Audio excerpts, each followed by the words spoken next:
He taped the eviction at 3 a.m., whispering dead weight like a prayer. I didn't argue. I measured. Paper cracked under his thumb. The radiator coughed. The hallway hummed like a tired hive. My breath smoked in the kitchen light. I slid the notice into my coat and felt the old brass key against my ribs. Not to his door, to mine, the one he didn't know existed. Day 90 was printed in red on his letter. On my calendar, it meant collection. Not his, mine. 7 steps to the lobby. 1 phone call. And sound of a building changing hands. He starts with the pipes. A hammer to the old risers. A mean rhythm that rattles pots in my kitchen and shakes dust from the bulb. Maintenance, he says through the door, grinning like a boy who found a magnifying glass on a hot day.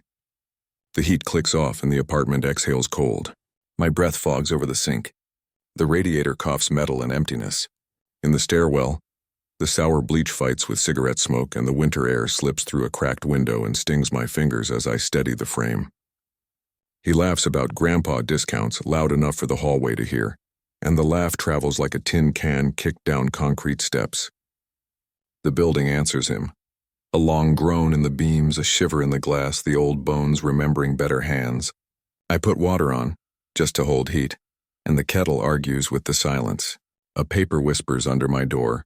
A nuisance complaint printed in cheerful font topped with a yellow smiley sticker that catches the kitchen light like a sneer. My name is spelled wrong. The date isn't. I fold the page and feel the thin spite of it, the kind you learn to measure by weight, not words. Downstairs, the front door slams and the stairwell fills with footsteps and cold. He bangs again just to hear himself win. You hear that, old-timer? He calls. Clock's ticking. I don't answer. The apartment smells like steel and soap and the last of the night. I wipe the window with my sleeve and watch steam shape and vanish like a promise I'm not ready to say out loud. He leans close to the door and lowers his voice, certain I can't hear him. When he said, "Men like you don't matter," I remembered a name I hadn't spoken in 40 years, my wife's. Before I open this envelope, breathe with me and listen to the building. If your landlord ever talked to your father like that, would you move or would you make them remember your name? Tell me below, because what I did next, well, they still won't say it out loud. If you think an old man should finish what he starts, tap like, so I know I'm not the only stubborn soul left. And if you want the rest of the paper trail, subscribe and close. Kettle's about to sing, heartbeat steady, and the next door opens in 3, 2, 1. I was a millman before I was anything else. The kind who could hear a warped board the way a piano tuner hears a flat note. The kind who measured twice, cut once, then ran a palm over the edge to feel if the tool had lied. The mill had its own weather. A light snow of sawdust that drifted whether the day was bright or storming. The warm drift of resin and oil. The belt squeal when a bearing wanted attention and the low contented purr when everything was right. I learned to trust the language of sound and the truth of straight lines. A board that looked true from 5 feet could tell another story when you laid a square to it. Men used to bring me problems that looked like knots, and I would turn them on their side until the grain showed a path. That's the way I lived too. Not fancy, not loud, but steady and with hands that remembered work even when the bosses forgot my name. I got good at making things for other people.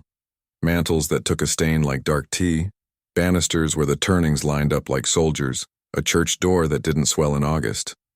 I trained younger men, taught them how to listen to pine and oak and cherry, how to let the tool do the work. I watched a few of them get the promotions that never found me. It didn't embitter me at first. I told myself I had the better gift. Time with grain, a life with a clear edge. There's a peace in taking something rough and bringing it to true, but peace doesn't always pay, and peace doesn't always carry you through a fall, when it's your back that hits the concrete and your pride that lands afterward with the louder sound. I met Lena on a Tuesday that smelled like rain, in aisle 7 at Dawson's Hardware, where the bins of fasteners clink like coins when you slide them.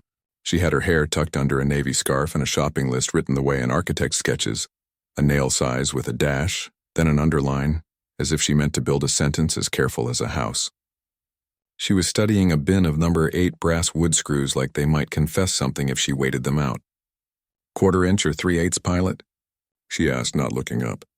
"Depends what you're driving into," I said. "And what the wood has to say about it." She smiled at that, really smiled.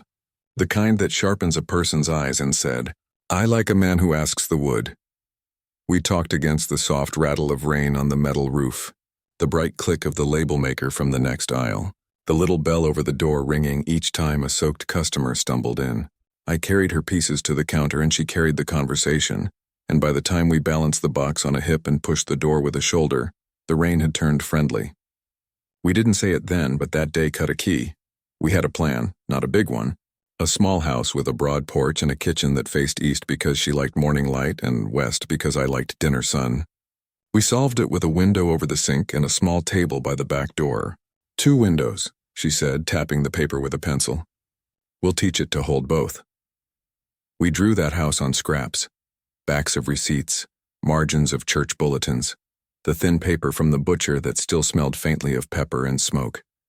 We argued over a staircase that wanted to turn when the budget said it should run straight, and then we laughed and put a bend in it anyway on the page.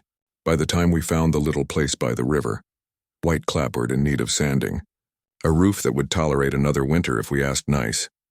We had lived in that house so long in our talk that I could tell you where the floor would creak before I ever set a real foot on it. We put up earnest money and I held the brass key the realtor pressed into my palm, just for the inspection like it was a sacrament. The key was heavier than it looked and left a warm circle in my hand.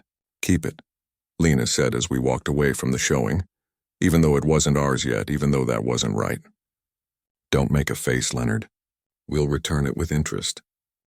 We never moved into that house. The bank moved the goalpost the way banks do when calendars flip and markets sneeze. The seller got cold feet.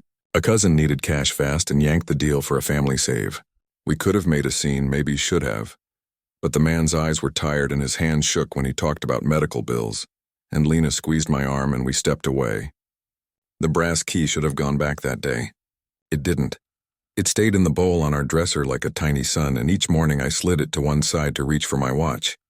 Each night I slid it back. Interest, Lena would say, brushing my sleeve where sawdust settled like pale pollen. We're letting it accrue. Life, which had been walking a straight line, took a bend and then another, the way stairs do when a wall won't permit them to continue as they wish. The mill slowed. Orders that used to come written on purchase orders came now as rumors. They asked me to take a younger man under my wing, and I did, and he flew and I stayed. Savings became a thing you talked about, not a thing you visited in a bank book. The plan for the house became a story we told ourselves to keep from becoming other people entirely. Then the recession hit like a shelf giving way under too much badly stacked weight. You could hear the crash in the gossip first, then in the mills that stopped purring, then in the quiet of men's kitchens when they opened the bills and didn't take the envelopes all the way out. We had enough to float at first, then not enough, then just enough if we were careful. Careful is a thing I knew how to be.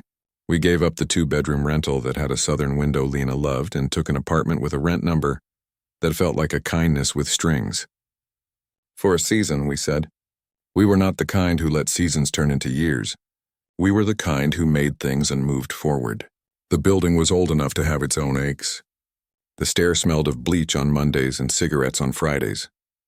The elevator had opinions and expressed them often, but the lease was kind, and the neighbor on one side played a trumpet 2 nights a week so softly it sounded like breathing, and Lena hung a small plant in the kitchen window that taught itself to green, even when the light was shy. We'll make it home for a little while, she said, and her voice made little sound like a good word. A little while turned into 18 years.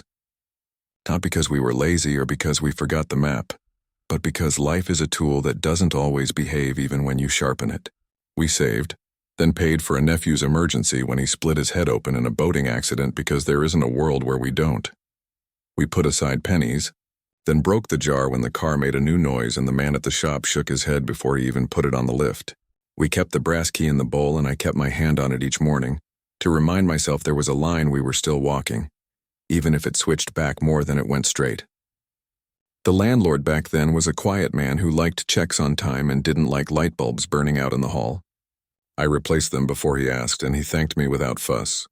Then the building changed hands, as buildings do, and the math people started to arrive with their attitudes about rent, control and market correction, and underperforming assets. They were young and wore the kind of sneakers you don't scuff if you can help it. They carried clipboards in a way that suggested clipboards should be afraid of them. The old superintendent retired and the new one watched the pipes like they had betrayed him personally. We adjusted. You can live with a little malice if you've learned patience, and we had.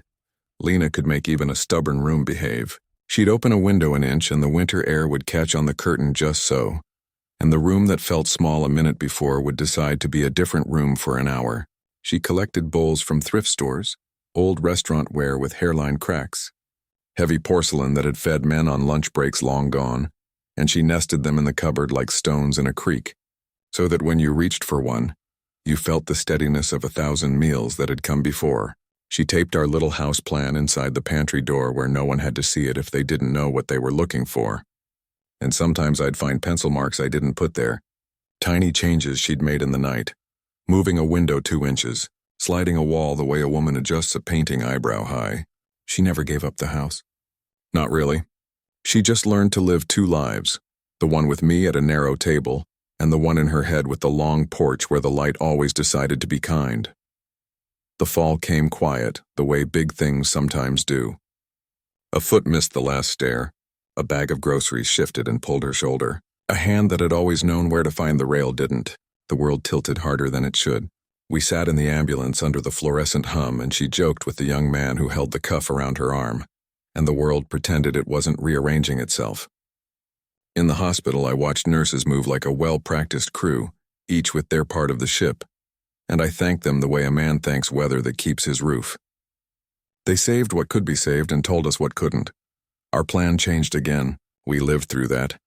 Because that's what you do when the person you love is more important than the shape of your old dreams. Then one day we didn't live through anything together because she wasn't here to live it with me. The room was the same shape and still somehow wrong. The trumpet next door played Stardust in a voice so soft it might have been an apology. I took the brass key out of the bowl and set it on the table and sat with it like it was a person. Grief is a job that never files your paperwork. It makes you show up anyway. After Lena, people who loved me tried to help with words that bounced off like dull nails. My daughter Nora did not have dull nails. She had a way of speaking that was a hammer by design. She meant well most days. That's what made the other days worse. And what made the worst day something I carry even now, like a splinter I won't pull.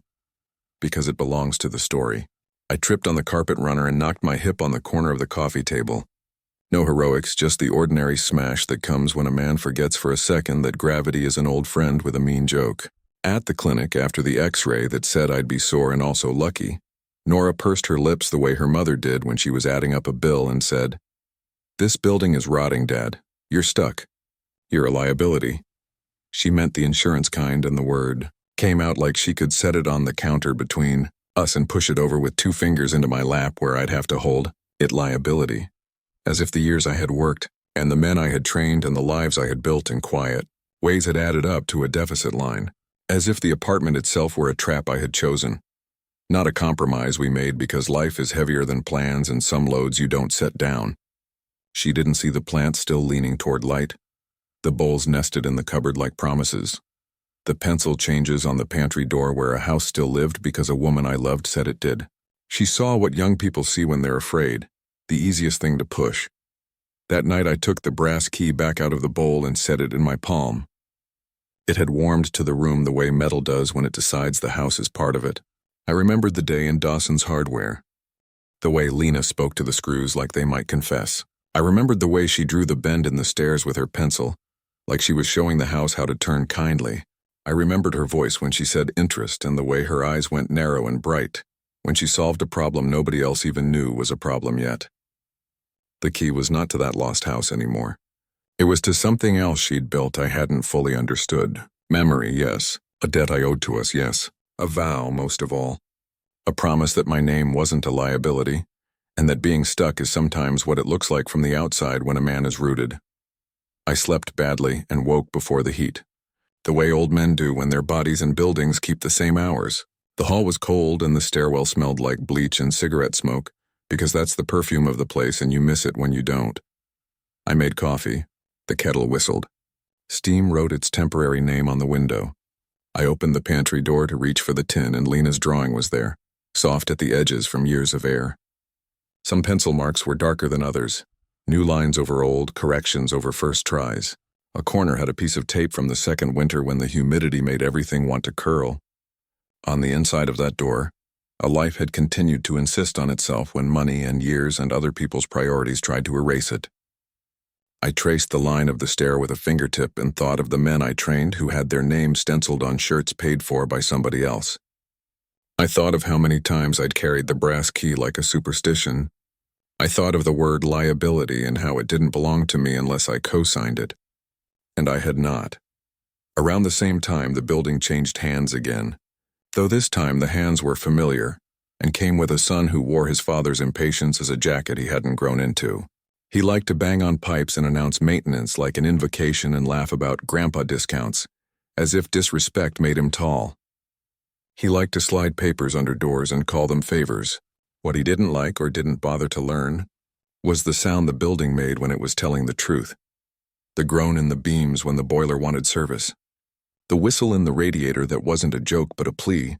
The way the stair complained in one spot, not because it was old but because one fastener wasn't seated. He treated age like damage. I treated it like information. It's a different way to live. When Nora said I was stuck, she was not wrong about the wood rot 2 floors down or the way water looks for paths and finds them behind walls.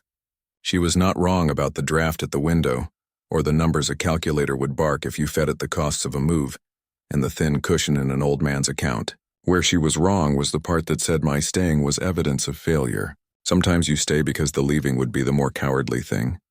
Because this is the place where people who don't make noise need somebody who knows how to listen to the pipes.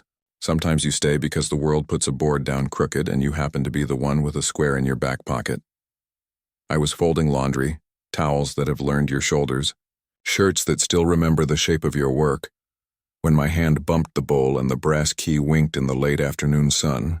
I could hear Lena's voice as if she had just walked in from the store, the light scuff of her shoes on the hall tile, the way she set the bag down and exhaled. Interest, she would say, and not just the bank kind. The kind that accumulates in the edges of a life until the life can't pretend not to notice. I took the key and the envelope from her things that I had not opened since the funeral and set them both on the table. The envelope had her handwriting on it. The L in my name looped the way she looped it when she was being playful, and a small grease thumbprint from some dinner long ago. It made a sound when I slid it closer.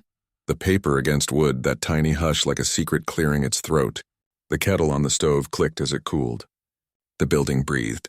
Somewhere, far down the hall, a door shut gently the way someone does when they remember not to wake a sleeping child. I have always been careful with edges. I slit the envelope cleanly with the paring knife, not showy, not tentative. Then I stopped, my thumb under the flap.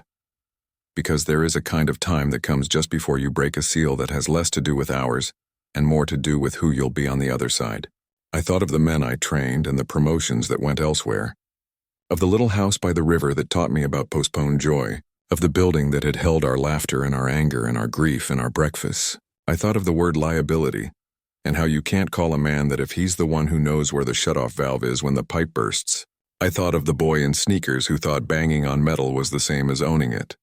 I thought of my wife who never wasted motion, never used 2 words where one would do, who kept receipts like maps and maps like prayers. My thumb pressed. The paper lifted, and I realized my heart was beating the way it does when a cut is ready and the tool is true. Lena's trust. I hadn't opened that envelope since her funeral. Day 45 looked like any other winter morning until the building decided to tell the truth louder than Evan could lie. He started the day by banging on the risers with a hammer, the sound climbing the walls like a bad sermon, and then he flicked the boiler off under the word maintenance, the way a boy flips a beetle to watch its legs panic. And by noon the radiators were coughing metal and air while my breath fogged over the sink, and the kitchen windows drew pale ghosts that faded when I wiped them with my sleeve. He laughed about grandpa discounts to a delivery driver like it was a joke the whole block had agreed to, and the laugh rolled down the stairwell with the smell of bleach and someone's cigarette. But underneath the swagger there was a strain I recognized from every man who ever pretended a warped board was straight because the deadline didn't leave room for honesty. The father, the real owner, was in and out of a clinic everyone knew without saying, and Evan was leveraged to his eyebrows on a balloon note due in 90 days that paid him for clearing out underperforming units, which is what men call families when the math doesn't like their faces. Repair requests began to get lost like socks in a dryer. Maya, my neighbor, a night shift nurse with moons under her eyes and a steady hand, Sent the same photo 3 times of black mold blooming in a corner behind her bed like a slow bruise. And each time the portal spat back a sunny, "Received," with no human underneath it. Her little girl's inhaler lived on the table like a tiny grenade with a pin you have to keep pulling. And at 4 in the morning, when the pipes thumped awake like someone kicking for help between the floors, I could hear the child breathe in ragged little steps and then sleep again because children are brave in ways adults forget how to be.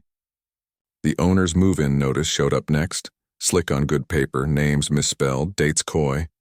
He slipped it under my door at 3 a.m., so the fear would have a head start before the sun caught it. And when I opened it, the wording had that cheerful cruelty you see on marketing that wants you to believe being pushed is a dance. He posted other papers at wrong hours, taped to paint that hadn't been willing to bear weight since 1979, and when the tape squealed, it woke the stairwell the way a lie wakes a room that's used to honesty. There was a rumor tossed like confetti down the hall about a renoviction, 2 words shoved together so they could pretend the second cancels the first, and some of the younger tenants started packing boxes just in case. I took their boxes down the stairs one morning because the elevator had decided to take a day of prayer. And at the landing I met Ralph, the superintendent, thin as a pencil with grease under his nails and eyes like someone who has lived most of his life listening to machines. He kept his cap in his hands and rolled the brim while he told me that the boiler didn't want to be off. Not like that. Not with the sediment where it was and the relief valve in the mood it was in. He said it like a man who loves an old dog and hates to watch a boy whistle until the dog runs into the street. "I need this job," he said into the cap, "and he needs me to forget what I know, which is the shape of more jobs than people will admit." We stood in the basement where the walls sweat rust and the floor tells the story of leaks in the language of stains, and I could feel the building trying to hold itself together through patience, not will, because will is loud and patience is the thing that wakes up at 2 and goes to check the pilot light just in case. Above us, Maya's phone pinged. Longy sent emails back to her with a smile. "Just maintenance," Evan said as if the phrase were holy. He was a man trying to meet a number, not a monster. And that difference matters because it means he can be predictable even when he thinks he's in charge. He had a father he didn't want to fail, and a note with a date circled in angry red that would decide if his name rang in rooms or vanished behind someone else's logo. Mrs. Klein entered my life, the way some people enter a file, quietly, marked thorough. Retired city clerk. Hair in a tidy knot like a gavel's promise, carrying a spiral notebook that bulged where she had tucked printouts of parcel maps and a thin folder of old public notices that smelled like the basement of a school. She lived 2 floors down in a studio that looked like a paper factory from the doorway, and a courtroom once you sat. And she had the kind of smile that promises a polite fight followed by the right outcome. She had been naming things correctly for 40 years and did not plan to stop now. "They all forget that buildings have birth certificates," she said, tapping a parcel number with a pencil. "They think deeds are fairy dust. They're paperwork." She kept meticulous notes on who owned what when and which bank held which paper, and every time the building changed hands, she wrote the new names the way a choir director writes a new arrangement for an old hymn. The old landlord used to bring her cookies at Christmas. The new one sent forms with the wrong letterhead, and she kept them anyway because nothing is more useful than a paper trail that thinks it can hide. Day 60 arrived on screen like a clock you can't help checking. A little counter in the corner in white letters on black. Day 60. The editor should cut to a 5-second calm shot here. Rain stitching the kitchen window, kettle steaming like a quiet animal. My hand not moving, the building breathing. 1, 2, 3, 4, 5. Because storms deserve their silence. On day 60, a letter came, not to me, but to Evan. I wasn't supposed to see it. It landed in my mailbox because we share the same last initial, and the postal worker was training a new boy, and the boxes are misaligned by a finger's width because the man who installed them didn't have a square. I could have set it on the ledge and walked away, and I did set it down, and I did walk away. And then the rain hit the light in the hallway, and I looked back. Because I am human and curious, and because a bank logo like that doesn't travel on paper without meaning to bark. And when I knocked on the office door downstairs to pass it along, no one answered. And when I slid it under the crack, the paper caught like it didn't want to go. And I saw through the glass the silhouette of a man in a chair with his hands over his eyes. And I thought, the number has come due and the boy is not ready for what it will ask. Evan started moving like a cornered animal who still wants to look like a sleek one. He talked faster, he posted more. He said owners move in as if owning something is a blanket against winter, and he told Ralph to get flexible, which is what men say when they want you to forget what the manual says because their clock is louder than yours. He started telling tenants there would be improvements that required temporary relocation, and he said temporary with his chin up, like gravity stopped at his jawline. Maya came home at dawn with a coffee cup trembling in her hand and found her daughter's bedroom wall slick and black, where a drip had become a bloom, and she took a picture with the flash on because if you don't photograph a thing, it can pretend it isn't happening. She knocked on my door and I went in with a mask and a flashlight, and the smell hit like a wet basement that forgot its manners. And I pressed a finger to the drywall and it dented like a cheek, and water bled around the print the way shame spreads. She put the inhaler on the table like a flag and looked at me with that tired fierce you see in nurses when they've spent their last gentleness on someone else's problem and have to find a little more for their own. He says 2 weeks, she said, and her voice made 2 sound like a dare. I told her I would stand with her in the morning and in the afternoon and in the midnight if the paper came again. And that is not a promise you make lightly, because it trains your feet to be where your mouth said they'd be. Day 75 ticked into the corner of the frame, and for a while nothing happened, which is the worst kind of something because it lets fear do the posting. Tenants whispered in the laundry room, which hums like a cheap hymn when all the machines run, and the word renoviction did lapse with notice, and somebody left a stack of folded boxes by the recycling to be helpful, and the sight of them turned my stomach like a smell. Mrs. Klein drew a family tree of the property's ownership on a legal pad, little squares with dates and arrows and bank names in pencil and then in pen when she confirmed them, and at the bottom right she wrote balloon 90 days from last refi, then underlined it and in parentheses wrote cross collateral, with a question mark so sharp it could poke. If the boy is smart, he'll sell a car, she said. If he's not, he'll sell somebody else's future and call it innovation. She liked to look at me over her glasses when she delivered a line, like a judge choosing whether to laugh or gavel. Ralph, poor Ralph, started carrying a little notebook that wasn't his repair log.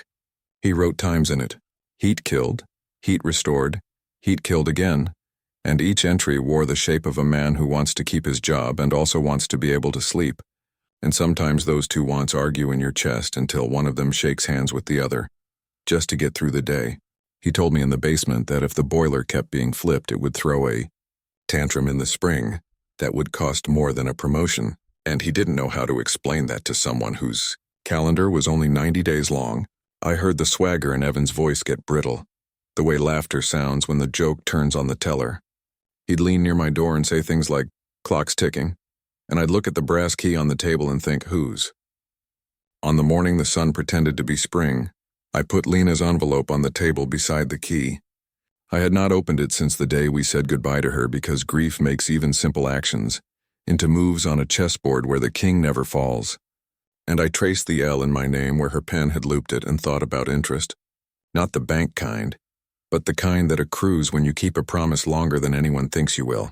I could hear the building hold its breath in the pause between the boiler's sighs, and I thought of Maya's little girl asleep in the room that was not safe, and Ralph's thin shoulders under the weight of his paycheck, and Mrs. Klein's pencil tapping the question mark that might be a door, and I thought of the boy upstairs trying to sell time a lie about itself. The editor should cut here to 5 seconds of rain on the window again, not because it's pretty, but because it reminds the body that storms have patterns and you can breathe through them if you listen. When I finally slid my thumb under the flap and lifted, I expected numbers we could spend or names we could sue, some stack of currency against the future, some mercy made fungible by ink. Instead, I found a signed trust instruction on paper that had waited longer than patience. Unfunded, clear, mean in the way truth is mean when it isn't going to dress itself to be liked, and under it a list in Lena's hand of people she trusted like tools she had tested. A retired lawyer whose card still said of counsel, as if counsel were a place you could live. A woman at the credit union who had nodded at us the day we almost closed on the River House and said, "Come see me first next time." A man at the Veterans Co-op who had once told me in a quiet voice that buying a note was sometimes faster than buying a house if you knew where to knock. And 2 names I didn't recognize with little stars beside them, like constellations for a map I hadn't learned to read. It wasn't money. It was leverage wrapped in memory. It was a set of handles for a door that people like Evan pretend is a wall. It was Lena saying, From a long way off and also from right here at the kitchen table, I know how to bend a stair without breaking it. I held the paper and felt the way the building seemed to stand up straighter, because a person had finally chosen to be as sharp as it needed. And somewhere outside, a truck splashed through a puddle and a child laughed and a siren practiced being urgent, and the kettle sighed into its whistle like a beginning. Day 90 waited in the corner of the screen like a red circle around a date, and I could feel the clock Evan thought he owned speed up and pass him by. Because clocks don't belong to boys or banks. They belong to whoever knows which second to put a key in. Lena's envelope didn't hold money. It held something meaner. I don't raise my voice. I raise my paperwork. The first thing I built was an evidence net, tight enough that a bank could feel it with its fingers. I set the old phone to show the time on every shot. Cold units first.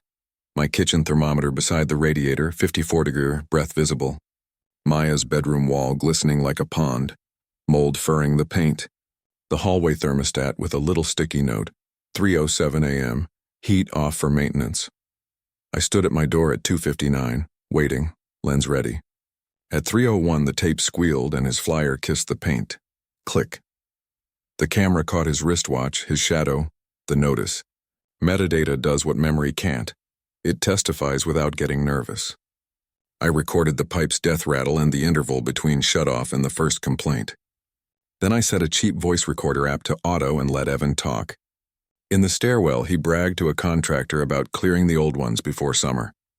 He said the quiet part loudly. The app didn't blink. I clipped the best 16 seconds and labeled it like a carpenter marks boards. Source, date, cut line. Mrs. Klein handled the records hunt like a matinee she'd been waiting to attend. We walked to the city records room where the air smells like old glue and ambition. She asked for parcel logs with a smile that got her everything. Deeds assignments. A refinance from last year with a balloon clause set to explode in 90 days. Balloon, she said, pencil tapping the word as if it owed her rent. Pop. We traced signatures and stamps, until we reached the part where the building and a single-family house on Elmer Street sat on the same line like cousins tied together for a three-legged race. Cross-collateralized. She boxed it in neat pencil and slid the page to me like a verdict. If the building falls, the house stumbles, she said. If the house trips, the building eats gravel. I could see Evan's swagger now, not courage, overcompensation. He was standing on both feet with one shoelace tied to a mortgage. Mrs. Klein penciled the lender's phone tree on her pad, then wrote two names from Lena's list in the margin with small stars, like constellations that only appear when you dim the room. Lena's envelope didn't carry cash. It carried introductions. I dialed the credit union first, the woman whose voice I remembered from the River House days. She remembered us too. You two brought a porch into my office, she said. I told her Lena wasn't here and I was still trying to build the porch anyway. I can't lend on wishes, she said gently, but I can listen to paper. She opened a file and asked me to send what I had as if it already belonged there. The veteran co-op man returned my call between meetings and spoke in the tone of a person who has seen leverage used kindly and cruelly. You're not buying a building, he said. You're buying time and the right to a conversation most people never get to have. He gave me a template for a letter of intent. Simple, clean, aggressive, in the way a straight edge is aggressive. The retired lawyer, of counsel on a card that still smelled of ink, met me in a diner that keeps the lights low on purpose. He wore the kind of suit that doesn't care what year it is and wrote on a yellow pad with a fountain pen. They'll sell you the note if the risk feels heavier than the discount, he said. Make them feel the weight. He underlined, note, not building, and boxed quiet assignment. You want to be their solution before they remember you were their problem. Quiet capital is not nothing. It's the sum of favors never called in, of names you carried like tools without dropping them. The credit union offered a line contingent on collateral I could name when the time came. The co-op flagged a small fund for stabilizing vulnerable housing, their phrase, not mine, which could be drawn against with a signed purchase agreement. The lawyer called a contact at the lender. He wouldn't tell me how they knew each other, and I didn't need to, and arranged a meeting to discuss opportunities for de-risking a distressed asset prior to maturity. That's the language you use when you want to be let into rooms whose doors don't open for people with normal vocabulary. I ironed a shirt I hadn't worn since Lena's memorial and put the brass key in my pocket because luck is a habit. Before we went to the bank, I made the mask. L&L Holdings, Lena and Leonard. I filled out the articles at Mrs. Klein's dining table, while her cat judged my penmanship. She insisted we drink tea for steadiness, and then proofread every line as if typos could break our case. You don't buy things in your own name when boys like that are watching the mail, she said, and slid me a stamped envelope with the filing address already neat in her hand. The LLC got a P.O. box that wasn't mine, and an email that sounded like a real estate fund without lying about anything. I paid the fee. The state sent back a number that, to a bank, is better than a biography. It means you exist. A fence with a smile, the lawyer said. Banks don't like surprises, so bring them one they can spend. We walked into a small conference room with a window that faced a wall, a room built for quiet deals. The bank manager had a wedding band and careful hair, the look of a man who says no for money and likes saying yes for sport. I placed my folder on the table and didn't spread it like a fan. I stacked it. Evidence first, timestamps beside thermostat photos, mold blossoms with measurement tape at the baseboard, a spreadsheet of maintenance off intervals with Ralph's little notebook, transcribed into something that could be graphed if necessary. Then the audio, 16 seconds of Evan, voice bright with adrenaline, saying, "We just have to clear the old ones," followed by the contractor's uncomfortable laugh. I didn't push play aloud. I wore headphones, watched the manager watch me, then slid him a typed transcript with the words "available upon request." There are ways to put a sound in a room without playing it. He read the deed chain Mrs. Klein had printed, paused at cross-collateral, and did the math without moving his lips. He asked if code enforcement had been notified. "Not yet," I said. "We wanted to give the bank the opportunity to reduce exposure before the city gets the same pictures." He touched his wedding band with his thumb. People do that when they're thinking about risk. "What do you want?" he asked. And now we were in the real conversation. "We want your problem," I said. And the "we" was important because it sounded like money. Assignment of the mortgage note on the building at a discount reflective of code and maturity risk. Quietly. L&L Holdings will stabilize the asset and service the tenants. You'll look prudent before the balloon comes due. If you prefer, we'll take the secondary lien on Elmer Street instead. But the building gets us further from headlines. We let the silence sit. Silences are tools, too. He leafed, paused at my letter of intent. I had copied the co-op's template and made it plain, and asked about proof of funds. I slid a pre-approval letter with the credit union header and the co-op's conditional support. Then I put Lena's brass key on the folder for half a second, not because it meant anything to him, but because it meant everything to me, and pocketed it before it could become a prop. He smoothed the corner of a foreclosure docket someone had left a coffee ring on earlier. "Little things like that tell you how close a bank sits to its own mess. Why you?" he asked, not unkindly. "Because I live there," I said. "Because I can fix what's broken without pretending the people are the problem. Because if you sell this note to a boy with a spreadsheet, he'll set your name on fire on the sidewalk." He actually smiled, just a little. "And because," I added, "I waited until today to file code violations." His eyebrows went up. "You filed?" "I will," I said. "After this meeting? Not before." I let him imagine the order in which inboxes fill. He excused himself to speak with special assets, which is banker for the men who wear gloves to carry hot potatoes. In the hallway, his voice lowered. I couldn't hear words, just the rhythm of men weighing scales. Mrs. Klein sat beside me and doodled parcel numbers like flowers. The lawyer cleaned his pen with a tissue and hummed something that sounded like an old hymn of spite and grace. I thought about Ralph's notebook, Maya's daughter's inhaler, the black bruise behind the paint.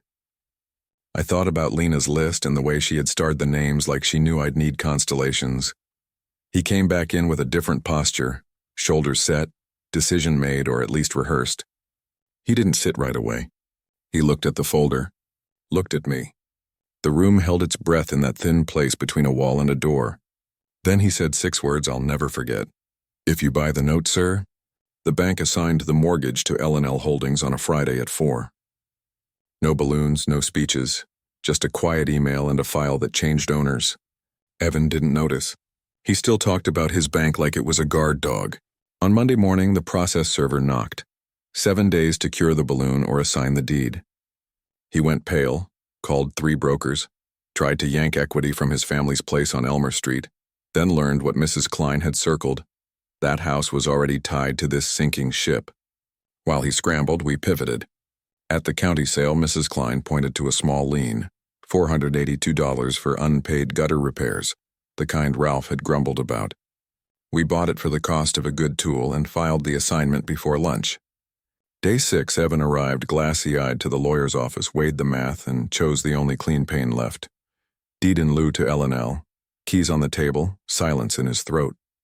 Days later, Elmer Street hit a distressed auction. I bid once. The room coughed, the gavel dropped, and I slipped the receipt beside Lena's brass key. No gloating, just weight settling where it belonged. A week later, the city housing counselor sent a nervous young man to apply for a unit in the stabilized property on Maple. Same jawline, same shoes. "Heat's reliable there," he said, not meeting my eyes. I put his application at the bottom. Then I made a different call. I rented Elmer Street back to his father at fair market with a quiet clause. Evan would perform community repairs, 10 hours a week, supervised by Ralph, for elderly tenants who don't have anyone else to call. Ralph met him at the boiler. "First rule," he said, handing over a wrench, "heat goes to everyone." Evan nodded. The building exhaled. So did I. By spring, the building sounded different. Radiators purring instead of coughing, footsteps lighter on the stairs, the hall a little brighter where fresh paint caught morning. Maya signed a stabilized lease with a hand that finally stopped shaking. The mold was cut out to the studs and rebuilt right, and her little girl slept through the night with the inhaler tucked unused in a drawer.